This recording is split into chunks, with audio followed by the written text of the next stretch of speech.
நிலையில்லா உறவு நிஜமில்லா உறவு நிலையானதொன்றும் இங்கில்லை.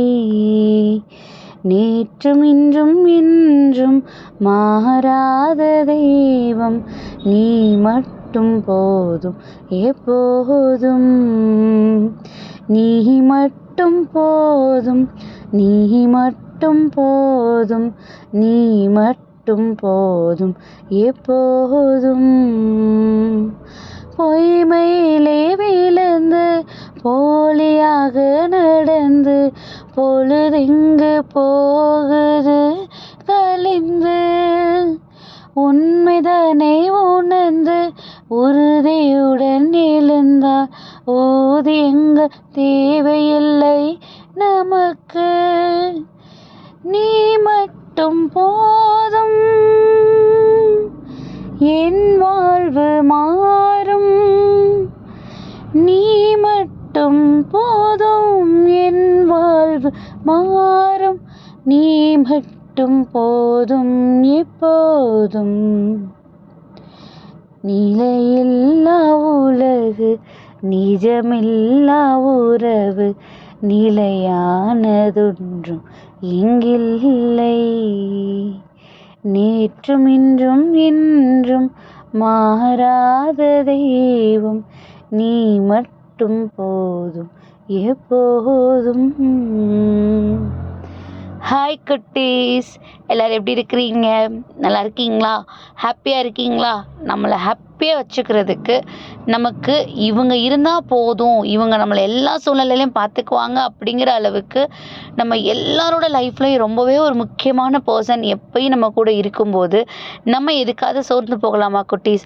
நம்ம என்ன மனசில் நினைக்கிறோமோ, நம்ம என்ன சோர்வு அனுபவிக்கிறோமோ அதெல்லாம் நம்ம கூடவே இருந்து நமக்காக அதிலிருந்து நம்மளை மீட்டு கொண்டு வரணும்னு எஃபோர்ட் போட்டுட்ருக்கிற ஏசப்பா கண்டிப்பாக நம்மளை ஒரு நாளும் தொய்வுபட விடவே மாட்டாங்க குட்டீஸ்.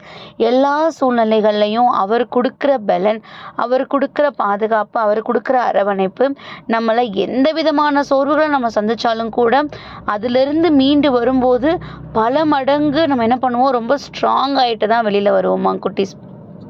நம்ம பைபிளில் நிறைய இடங்களில் நம்ம நிறைய பேரை நமக்கு முன்மாதிரியாக நம்ம எடுத்துக்குவோம், அப்படி தானே குட்டீஸ்? அப்படி நம்ம எடுத்துக்கிட்ட எல்லாருமே பாருங்களேன், எல்லாரையும் கடவுள் அழைச்சிருப்பாரு.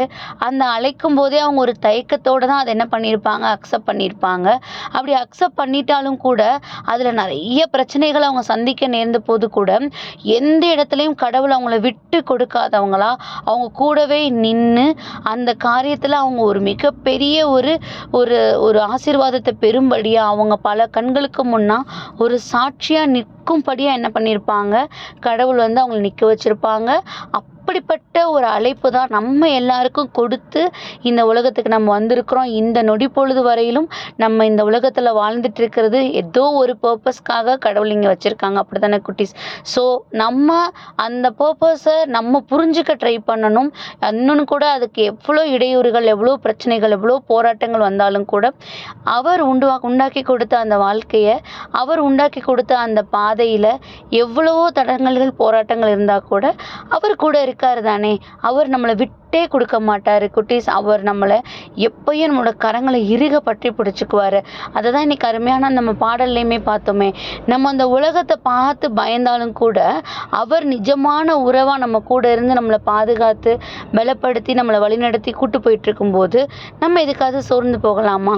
எதுக்குமே சோர்ந்து போகக்கூடாது. இன்றைக்கும் பாருங்களேன், நியாயாதிபதிகள் 6:12 படியாம், கர்த்தருடைய தூதனானவர் அவனுக்கு தரிசனமாகி, பராக்கிரமசாலியே, கர்த்தர் உன்னோடே இருக்கிறார் என்றார் அப்படிங்கிற வசனம் கொடுக்கப்பட்டது. நம்ம கூட கர்த்தர் இருக்கிறாரு அப்படிங்கிறத சொல்றதுக்கே நீ அவ்வளோ பெரிய பலசாலின்னு நம்மளை பார்த்து சொல்றாங்க.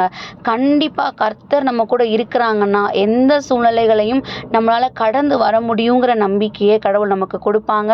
ஏன்னா அவர் வைத்திருக்கிற ஒரு காரியம் காரியங்களுக்கு பின்னாடியும் ஒரு திட்டம் அவர் வச்சிருப்பாரு.